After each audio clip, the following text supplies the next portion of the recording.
Au début régnaient les ténèbres. Et soudain, le Big Bang a donné naissance à des éléments dont l'expansion est infinie. Le temps, l'espace et la matière. Aujourd'hui, ils se sont développés plus qu'on ne peut l'imaginer, au-delà des limites de la planète où nous vivons, pour créer ce qu'on appelle l'univers. Sommes-nous seuls? Ou y a-t-il une autre planète comme la Terre quelque part dans l'univers? Les prochaines générations auront un objectif fantastique, découvrir des planètes qui nous rappellent la nôtre. Je pense que nous sommes à la veille de posséder la capacité technologique nécessaire pour répondre à une question que l'humanité se pose depuis 2000 ans. Une autre Terre pourrait être aussi près de nous que l'est le système stellaire le plus proche. Nous sommes sur le point d'avoir les moyens de découvrir ces planètes. Il pourrait exister des terres bizarres sous d'étranges soleils. Pourrions-nous découvrir d'autres terres cachées parmi les milliards d'étoiles et les milliers de milliards de planètes que compte l'univers?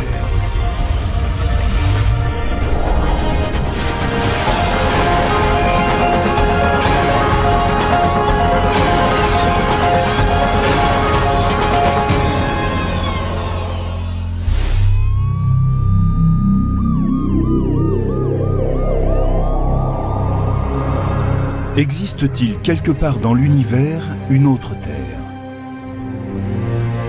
C'est peut-être une des plus vieilles questions que se pose l'humanité depuis qu'elle regarde les étoiles. Les hommes, assis autour du feu, regardaient les étoiles et imaginaient que celles-ci étaient d'autres feux autour desquels se réunissaient d'autres tribus. Que veut-on dire exactement par une planète comme la Terre? Qu'elle puisse abriter des formes de vie comme celles que nous connaissons. En résumé, la vie a besoin de 3 éléments de base pour exister. Il lui faut un milieu liquide quelconque pour que s'y produisent des réactions chimiques. Et nous pensons que l'eau est le liquide le plus vraisemblable pour cette opération, car elle est prédominante dans l'univers. On a aussi besoin de chercher les composants de base, les molécules qui permettraient de créer la vie, le phosphore de l'ADN, et puis il faut une source d'énergie. Il s'avère qu'une planète comme la Terre, avec l'eau dont elle dispose, possède tous les éléments indispensables. Les planètes capables d'abriter des formes de vie comme celles que l'on trouve sur Terre ne doivent pas forcément être des copies conformes de notre planète. C'est un peu comme le fait qu'il existe différents types de maisons. Si vous allez dans une ville, vous verrez de grandes demeures et des maisons plus petites, plus modestes, avec simplement 2 pièces. Et puis dans d'autres villes, vous trouverez des studios, des gratte-ciels et encore d'autres formes d'habitat. Elles abritent toutes des êtres humains de même que toutes ces planètes peuvent abriter la vie. C'est un peu comme cela quand on explore l'univers. On cherche des habitats de toutes sortes et on reste à l'affût de tout ce qui peut receler une forme de vie.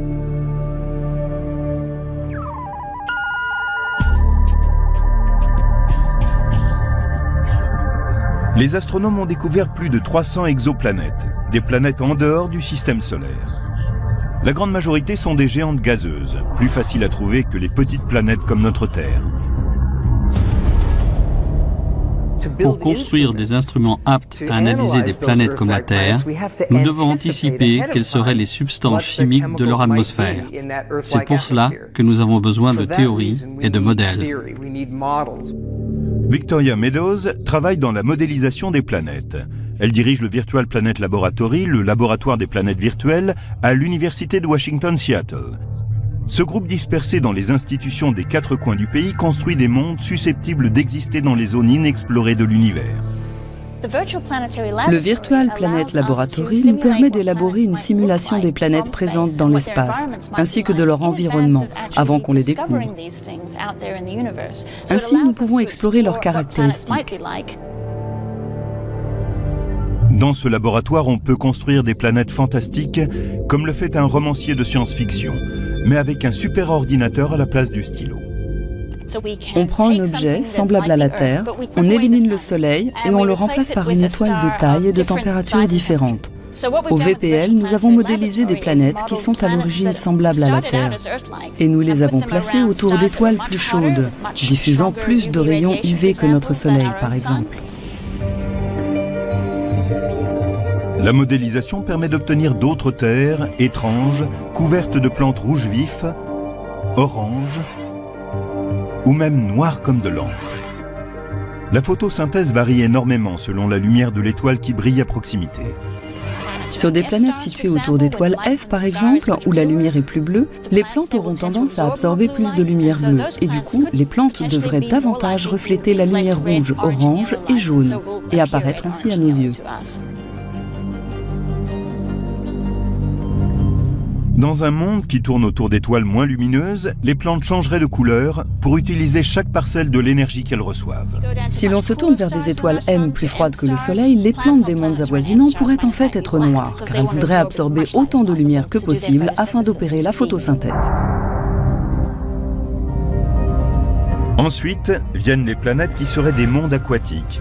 On aurait une Terre tournant autour d'une étoile de type M qui la frapperait en permanence de radiation mortelle. Et comment la vie s'en sort-elle à la surface de cette planète? Est-il possible d'y trouver des formes de vie alors qu'on a une étoile enflammée de type M à proximité? Il s'avère que l'on peut vivre alors à 9 mètres sous l'eau, échapper ainsi aux pires embrasements et en même temps avoir encore assez de lumière pour pouvoir effectuer une photosynthèse et survivre.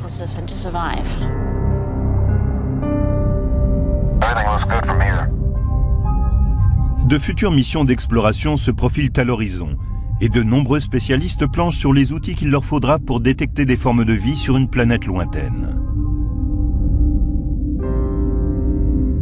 La vie produit des gaz. La vie pue. On peut la sentir. On cherchera donc ces gaz à l'aide de spectromètres à haute résolution. Ce que nous avons vraiment besoin, c'est de prendre la lumière d'une autre planète comme la Terre et de l'analyser pour découvrir la composition chimique de son atmosphère. Localiser ces planètes est le talent particulier de l'astronome Geoffrey Marcy de l'Université de Berkeley en Californie. Avec son collègue Paul Butler, ils ont trouvé plus d'exoplanètes que qui que ce soit d'autre.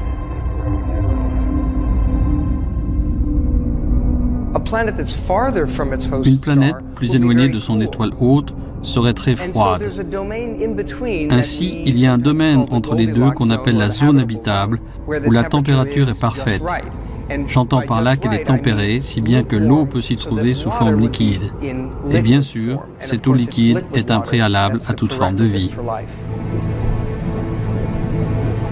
Quand nous regardons d'autres planètes et que nous nous demandons s'il pourrait s'y trouver des formes de vie, ma première question est, est-ce que cette planète peut avoir en permanence de l'eau liquide? Si la réponse est oui, elle m'intéresse. Sinon, il est inutile de s'attarder. L'eau est une substance incroyable. Nous avons la chance que l'univers dispose de ce que nous appelons l'eau. Elle est un grand mixeur cosmique. C'est l'élément critique qui permet aux réactions chimiques de se produire et parfois de faire naître des formes de vie. Mais ces zones spécifiques où de l'eau pourrait se trouver diffèrent selon leur localisation. Si l'étoile avoisinante est chaude, de type O, cette zone en sera plus éloignée. S'il s'agit d'une étoile froide, de type M, cette zone en sera plus proche. Et cela peut même se transformer au cours du temps, car les étoiles ne sont pas stables. Notre propre zone habitable, ici, sur Terre, aura changé dans quelques millions d'années, quand notre Soleil sera plus vieux et plus chaud.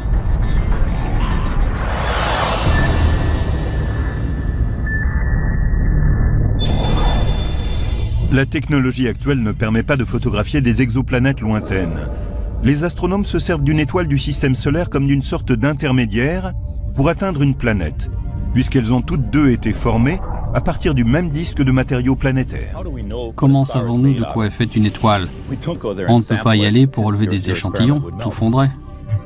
L'astronome Wesley Traub dirige les recherches du GPL de la NASA en vue de fournir la nouvelle génération d'outils qui permettront d'observer les planètes en dehors du système solaire.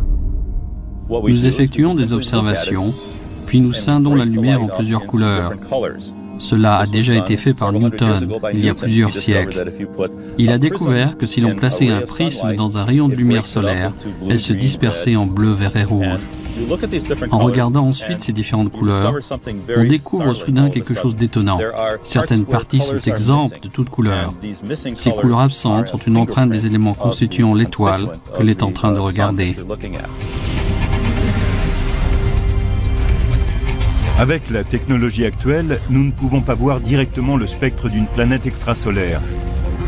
Mais peut-être des instruments plus puissants nous le permettront-ils.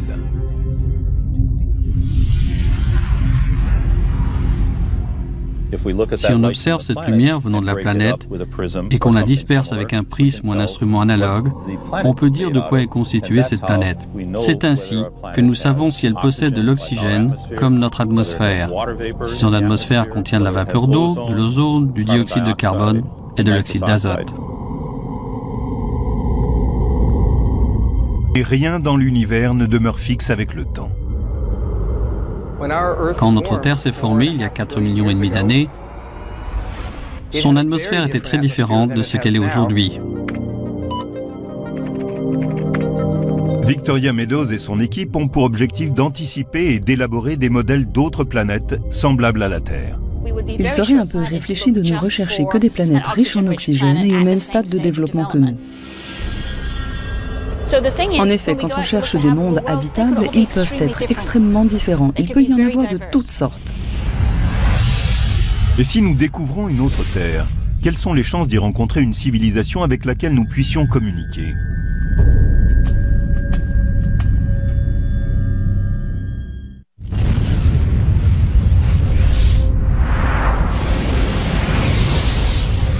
Combien de civilisations intelligentes pourraient exister sur d'autres terres dans l'univers ?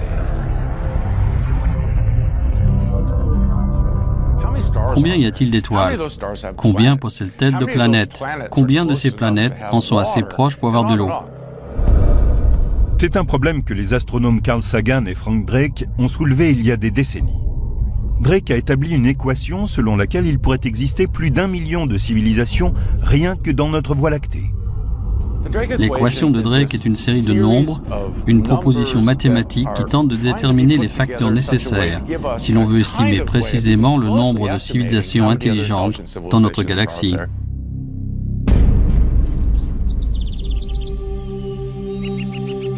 Peter Ward, professeur de géologie et de paléontologie à l'université de Washington-Seattle, pense que l'équation de Drake surestime largement le nombre de civilisations avancées qui pourraient exister sur d'autres terres de l'univers. Peter Ward et Don Brownlee, astrophysiciens, expliquent dans leur ouvrage Rare Earth, Terre rare, pourquoi selon eux les formes de vie complexes telles que les animaux ou les humains sont sans doute rares. Nous avons commencé à penser que c'était trop simpliste, que d'autres éléments étaient en jeu.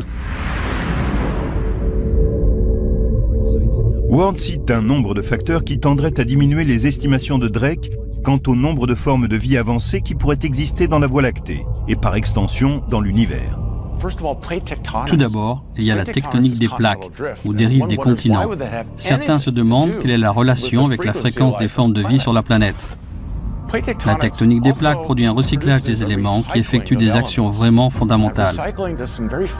La plus importante est de générer une règle de mesure des températures, comme un thermostat de la planète. S'il commence à faire trop chaud, le processus de la tectonique des plaques nous aide à nous rafraîchir.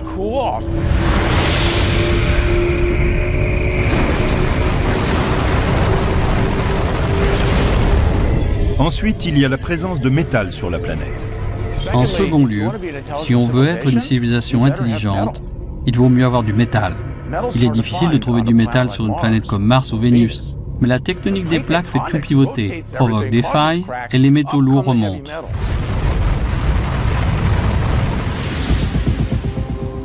De quoi avons-nous besoin d'autre? Nous avons besoin d'une Jupiter protectrice. Le fait qu'il y ait une géante gazeuse comme Jupiter à la forte attraction gravitationnelle aux confins du système solaire protège les planètes intérieures et ses éventuelles terres d'impacts fréquents qui pourraient être catastrophiques. C'est parce que les planètes comme Jupiter, par leur force gravitationnelle, balayent au loin les astéroïdes et les comètes. Elles permettent ainsi à la Terre de survivre sans trop subir de chocs venant de débris égarés. Les planètes protectrices, comme Jupiter, permettent à des formes de vie de se développer sans que des impacts d'astéroïdes et de comètes ne provoquent leur extinction, comme c'est arrivé aux dinosaures. Il y a 65 millions d'années, un astéroïde a heurté la Terre et rayé de la planète les dinosaures. Si les dinosaures ont disparu, c'est parce que Jupiter a mal fait son boulot. Elle aurait dû être virée. Elle a été nulle ce jour-là. Elle a laissé passer un de ses astéroïdes et on a vu ce que cela a donné. La comète Shoemaker-Levy s'est écrasée sur Jupiter à la fin du siècle dernier. Quel est le rôle de cette planète? C'est important d'avoir une planète comme Jupiter à l'intérieur du système galactique. La plupart des astrophysiciens concentrent leurs efforts dans la recherche de mondes situés dans la zone habitable, autour d'une étoile. Mais Ward et son co-auteur pensent que la position de la planète à l'intérieur de la galaxie est également un élément important. C'est pour cela que nous avons défini ce que nous appelons la zone galactique habitable. Une zone à l'intérieur de la galaxie qui n'est ni trop proche ni trop lointaine. C'est la zone que nous appelons Goldilocks dans notre galaxie. Ils ont établi 9 facteurs caractéristiques de ce qu'on appelle une zone galactique habitable.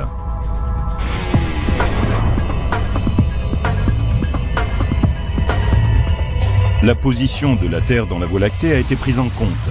Elle est à l'écart des étoiles à neutrons mortels, des trous noirs et des funestes sursauts gamma.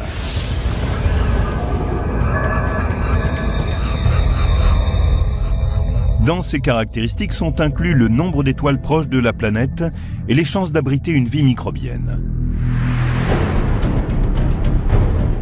On a même estimé la fréquence à laquelle les planètes pourraient avoir vu leur vie s'éteindre.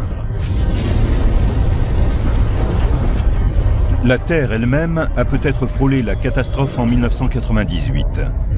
Une étoile de forte densité, appelée un magnétar, a rejeté un sursaut gamma mortel et libéré en 0,2 de seconde autant d'énergie que le Soleil en émettra au cours des 100 000 prochaines années. Par chance, ce magnétar était situé à 20 000 années-lumière de la Terre.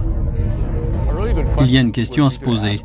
Que se serait-il passé si ce magnétar s'était trouvé non pas à 20 000 années-lumière de la Terre, mais à 10 000?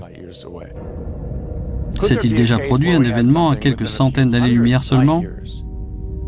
Dans ce cas, de nouveaux calculs suggèrent que cela pourrait déséquilibrer notre atmosphère en une seule explosion. Et ensuite, je ne peux plus respirer.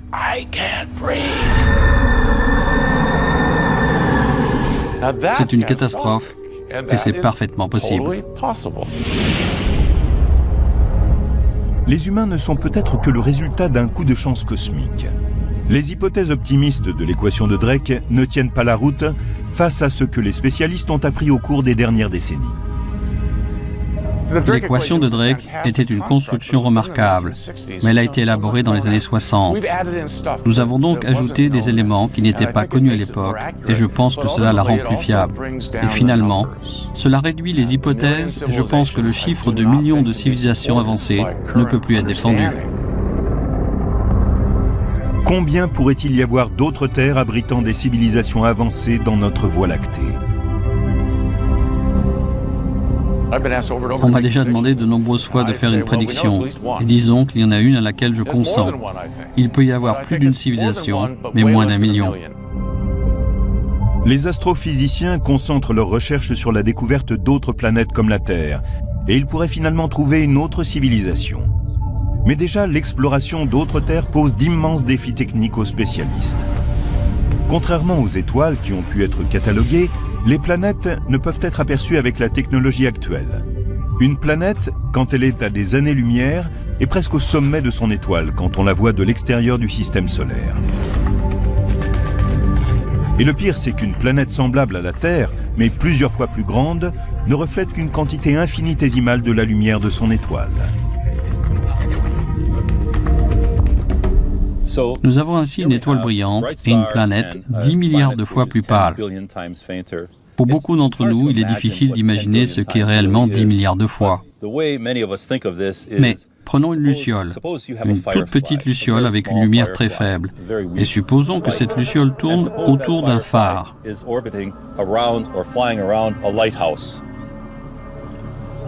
Maintenant, on va essayer de regarder cette luciole en train de voler autour du phare à 3000 années-lumière de là. Voilà à quoi cela ressemble. En admettant qu'on ait trouvé la tâche que représente la luciole, il faut ensuite imaginer ce qu'elle respire en analysant le gaz qu'elle exhale. C'est le genre de défi auquel fait face un astrophysicien qui doit d'abord trouver une planète et ensuite imaginer l'atmosphère de cet objet semblable à la Terre.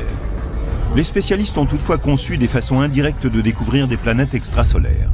Si ceci est l'étoile, très brillante, et ceci la planète, quand elle se déplace devant l'étoile, cette dernière devient plus sombre et nous sommes capables de nous en apercevoir. C'est ce qu'on appelle la méthode du transit, qui permet de découvrir une planète en observant son trajet ou transit par rapport à une étoile lointaine. Le volume de lumière qu'elle bloque en passant devant l'étoile nous indique la taille de la planète. Nous utilisons cette méthode pour comprendre s'il s'agit d'une petite planète comme Mercure, d'une planète comme la Terre ou d'une géante comme Jupiter. Et nous utilisons la période orbitale et la température de l'étoile pour déterminer s'il s'agit d'une zone habitable. La période orbitale est le temps que prend une planète pour faire le tour de son étoile. Elle va son chemin, revient une année plus tard et continue ainsi. Quand cette période est combinée au type et à la taille de l'étoile, cela indique aux spécialistes si les planètes découvertes sont potentiellement dans une zone habitable.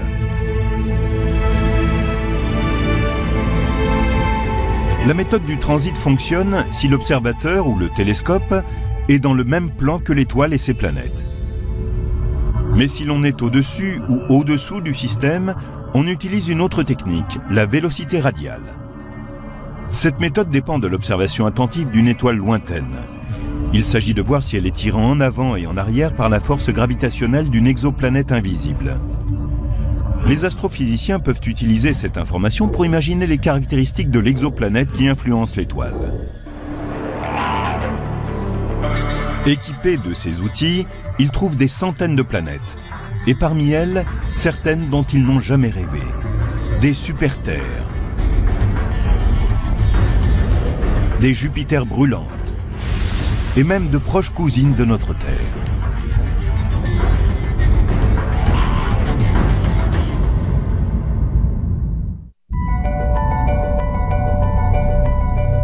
Au cours de cette recherche de planètes de type terrestre, parmi les milliards d'étoiles que compte l'univers, les astronomes ont trouvé une relation entre la composition d'une étoile et la probabilité qu'elle ait des planètes autour d'elle. Certaines étoiles sont constituées d'éléments lourds comme le fer, le nickel ou le silicone, et ce pour une bonne raison. Elles se sont formées à partir de nuages moléculaires de la Voie lactée qui se sont effondrés pour former une étoile. Dans ce processus, elles ont laissé autour d'elles de la matière placentaire qui s'est parfois coagulée en planètes. Il est évident que les étoiles qui comprennent beaucoup d'éléments lourds formeront des planètes qui en prendront également en quantité.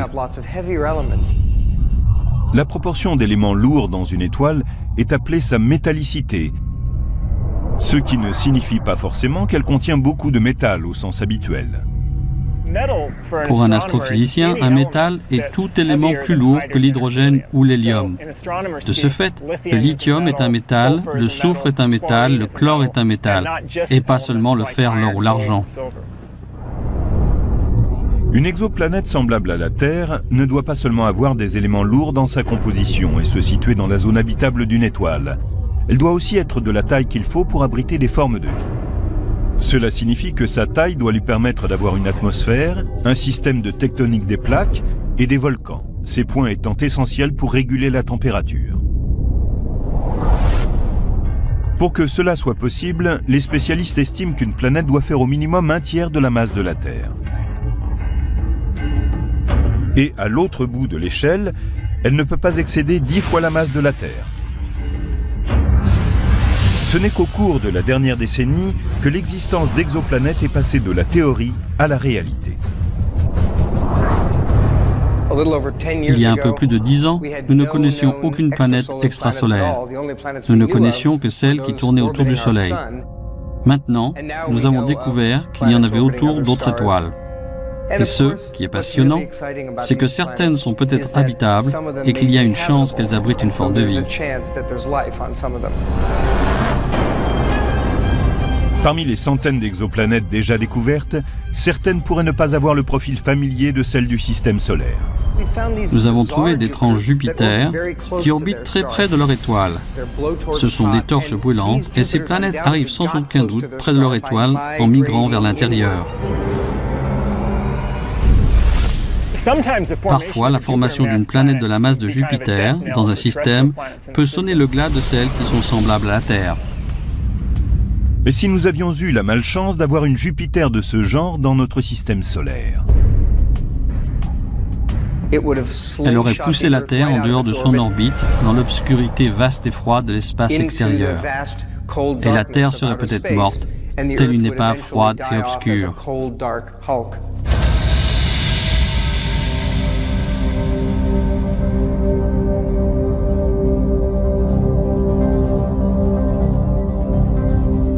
Plus de 300 exoplanètes ont été repérées, et on en découvre constamment.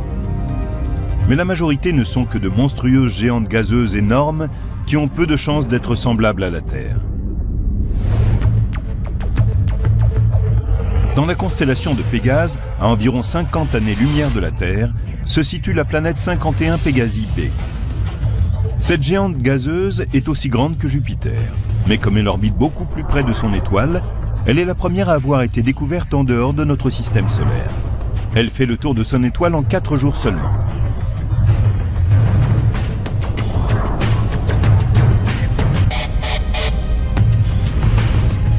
La planète 70 Virginis b est encore plus loin que Pégase. Elle est à 60 années-lumière et 7 fois et demi plus massive que notre Jupiter.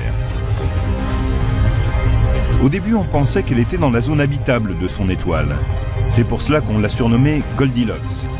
Mais par la suite, des calculs ont démontré que son orbite excentrique la conduisait jusqu'à 43 millions de kilomètres de son étoile, véritable rôtissoir. Elle n'est donc plus considérée comme étant dans une zone habitable.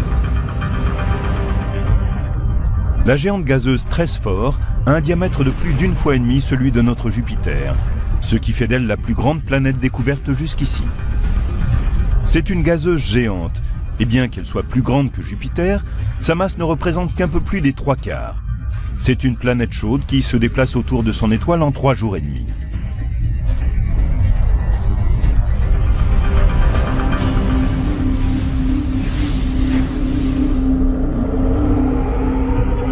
Les astrophysiciens n'ont pas découvert de planète comme la Terre en dehors de notre système solaire, parce qu'ils ne sont toujours pas en mesure de détecter des planètes rocheuses relativement petites comme elle. La technologie n'est pas encore au point. Mais ils ont eu plus de chance en ce qui concerne les super-terres. En réalité, on a pu découvrir des planètes susceptibles de se trouver dans une zone habitable autour d'autres étoiles. Il y a un exemple classique, c'est la planète Gliese 581c. Le système de Gliese 581 est situé à environ 20,5 années-lumière de la Terre, dans la constellation de la Balance. Gliese 581 fait 5 fois la masse de notre Terre. On avait quelque espoir qu'elle soit la première planète semblable à la Terre découverte dans la zone habitable d'une étoile, mais cela s'est révélé faux. Elle ne correspond pas tout à fait aux critères. Au lieu d'être une super-Terre, ce serait une super-Vénus. Elle serait comme notre Vénus, mais plus chaude, avec une température possible de 600 degrés. Et elle serait également plus massive que Vénus. Mais Gliese 581c a une parente un peu plus lointaine et plus froide. C'est Gliese 581d. Celle-ci est localisée aux confins de la zone habitable, là où il fait plus froid. Quand on la regarde au début, on se dit qu'elle est un peu trop froide, mais il s'avère que si la planète possédait suffisamment de gaz à effet de serre, elle pourrait être assez chaude.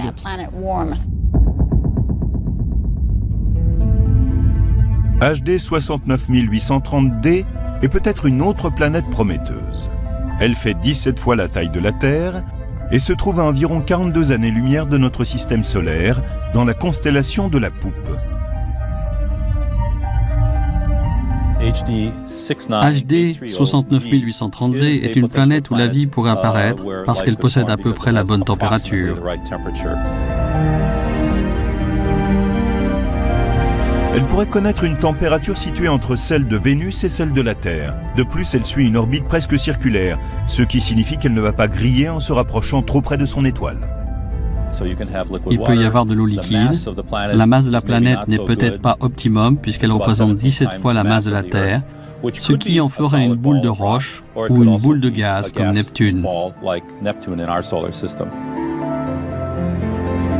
Quand la NASA sera en mesure de lancer des missions à la recherche de planètes, on s'attend à ce que des astronomes puissent établir un spectre qui nous donnera plus d'informations sur la composition d'une planète. Il pourrait dire si elle possède une surface solide ou s'il s'agit d'un monde aquatique ou encore de quelque chose de complètement différent. La recherche d'autres terres a mené les astronomes à des années-lumière de notre voisinage spatial. Mais une autre Terre pourrait-elle exister dans notre système solaire ?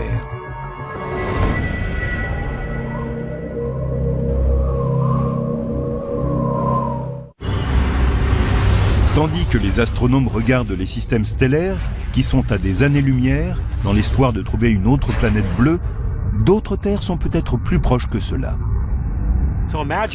Imaginons que nous revenions en arrière, il y a 3,5 milliards d'années, et que nous observions notre système solaire. Nous verrions alors 2 planètes bleues. Sur la Terre, de l'eau, une atmosphère de dioxyde de carbone, des conditions tempérées et des formes de vie. Maintenant, imaginons que nous nous déplacions un peu au-dessus de Mars. On y voit de l'eau en surface, une atmosphère épaisse de dioxyde de carbone, des conditions tempérées et peut-être des formes de vie. Les 2 planètes ont commencé à évoluer et la Terre est restée habitable.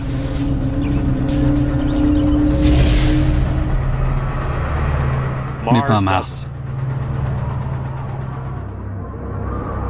Vénus et Mars sont juste à la limite de la zone d'habitabilité. Toutes deux peuvent être des exemples de terres qui auraient raté leur évolution, car une fois que l'on a quitté la voie, il est impossible de revenir en arrière. Mars est un enseignement. On comprend mieux à travers elle ce qu'il faut pour rester habitable dans la durée. Notre hypothèse précédente se révèle être parfaite. Il faut être aussi grosse que la Terre pour continuer à être habitable. Mars est trop petite. Et dans ce cas, il n'y a pas moyen de recycler les éléments, ni de maintenir son atmosphère sur une certaine durée. La taille a une importance capitale. Maintenant, si Mars est trop froide, Vénus, notre autre Terre potentielle, connaît le problème inverse. Elle est trop chaude.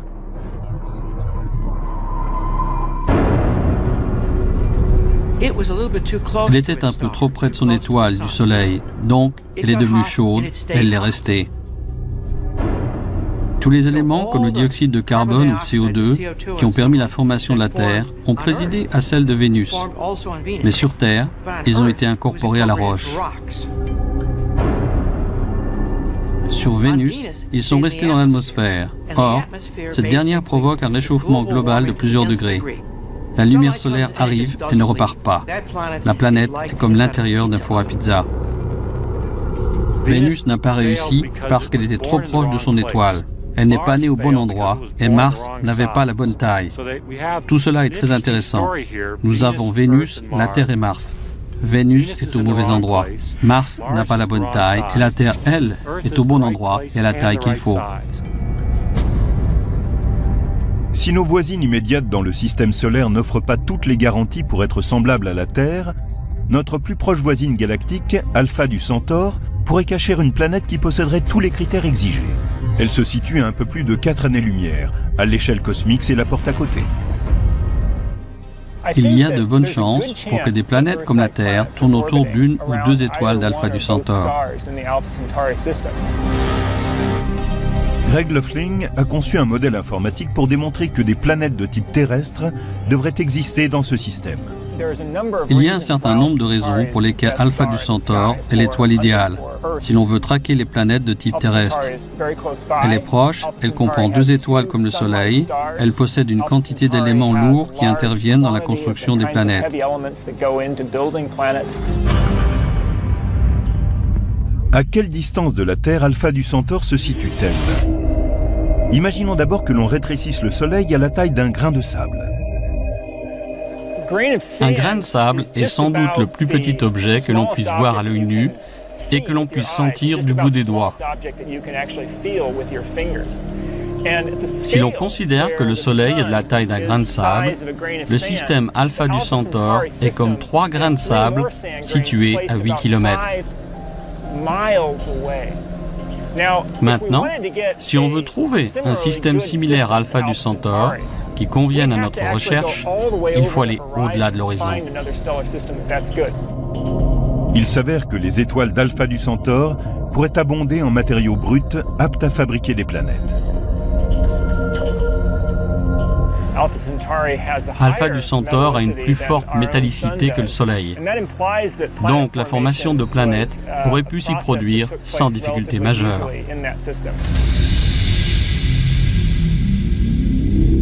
Enfin, les 2 étoiles principales d'Alpha du Centaure apportent un avantage supplémentaire.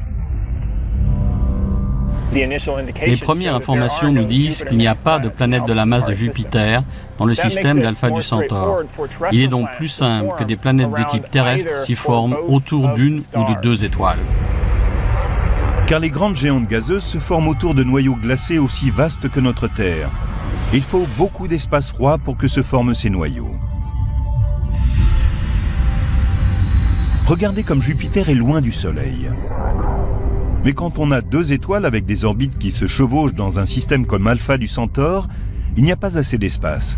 Il ne fait pas assez froid pour permettre la formation de ces géantes gazeuses. Ainsi, on suppose que les planètes d'Alpha du Centaure, si elles existent, sont des planètes comme la Terre, Mars ou Vénus. Ce ne sont pas des géantes gazeuses comme Jupiter ou Saturne.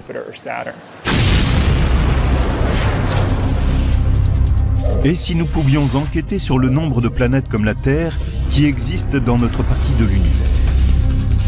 Si l'on pouvait observer directement l'atmosphère d'une autre Terre située à des années-lumière.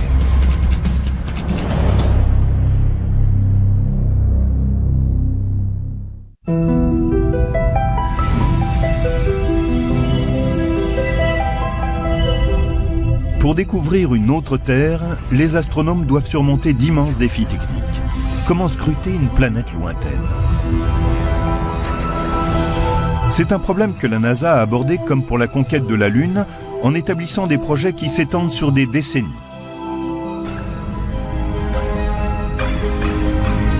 La première mission de recherche d'une exoplanète Kepler a été lancée en 2009. Ce projet de la NASA porte le nom du savant du XVIIe siècle, Johannes Kepler, qui découvrit les lois du mouvement des planètes. La mission Kepler est si simple et pourtant si extraordinairement puissante que j'en ai les larmes aux yeux. Kepler est un télescope spatial qui fonctionne comme une borne et doit scruter les constellations du Cygne et de la Lyre. Il prend image sur image.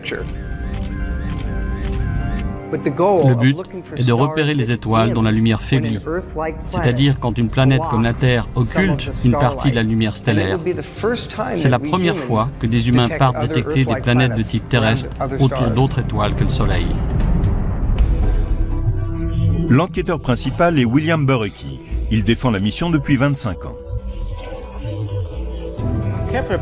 Kepler est une mission spatiale qui permet de placer un très grand télescope qui est aussi comme un caméscope. Il prend constamment des images de ces étoiles et nous renvoie l'information. Il s'agit d'un projet de recherche d'envergure modeste. On va observer une portion précise du ciel pendant 3 ans et demi pour commencer. Le résultat essentiel de cette mission sera de nous donner un décompte statistique de la population de l'endroit, combien de petites planètes il comprend et combien de grandes planètes. Les résultats de Kepler seront à leur tour utilisés pour décider des outils que l'on construira pour les prochaines missions. Kepler n'est qu'une étape, c'est une tentative pour découvrir des planètes de type terrestre et savoir si elles sont répandues. Si c'est le cas, elles devront être proches pour que nous n'ayons à construire qu'un instrument modeste. Si nous ne découvrons que quelques planètes de type terrestre, cela signifiera qu'avant d'en trouver une autre, il faudra aller beaucoup plus loin dans l'espace et donc construire un instrument beaucoup plus grand. Le télescope le plus majestueux et le plus spectaculaire jamais conçu est appelé Terrestrial Planet Finder, chercheur de planètes terrestres. Ce devrait être un énorme télescope spatial de plusieurs milliards de dollars, mais aux performances uniques.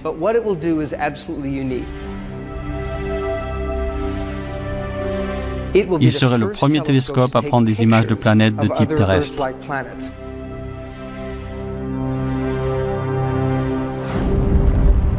Une technologie complètement nouvelle de télescope est en développement afin d'observer directement une planète en dehors de notre système solaire. Nous avons besoin d'une technologie optique entièrement nouvelle pour construire un chercheur de planètes terrestres capable de faire des images malgré la lumière éblouissante des étoiles avoisinantes. Et pour l'instant, cette technologie n'est toujours pas au point.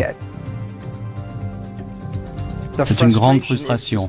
À l'heure actuelle, nous savons vaguement comment procéder pour détecter d'autres terres, mais nous ne savons pas encore construire des outils optiques pour y parvenir.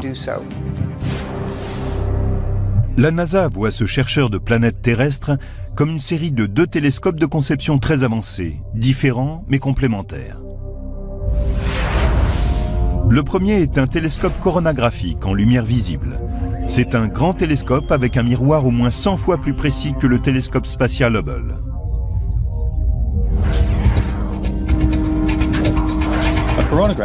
Un télescope coronographique est un télescope qui collecte la lumière d'une étoile et la concentre à l'autre bout, comme un télescope normal. Sauf qu'ici, on bloque la lumière de l'étoile et on essaye de laisser passer la lumière venant de la planète. En faisant cela, on élimine la lumière dispersée dans l'instrument, ce qui permet de regarder la planète qui est 10 milliards de fois moins lumineuse qu'une étoile principale. Le deuxième élément du chercheur de planètes terrestres est un interféromètre. Un interféromètre prend la lumière venant d'une étoile. Il la capture avec 2 télescopes ou parfois plus. Et cette lumière combinée est traitée de façon à ce que la lumière de l'étoile disparaisse. Ce qui est bien, c'est qu'on peut alors regarder une planète qui est proche de l'étoile sans que la lumière de la planète disparaisse. C'est toute la magie de l'interféromètre. Pour pouvoir faire tout cela, il faut perfectionner la technologie des outils de contrôle et de commande et leur apporter une plus grande précision. Et ce travail peut prendre des années.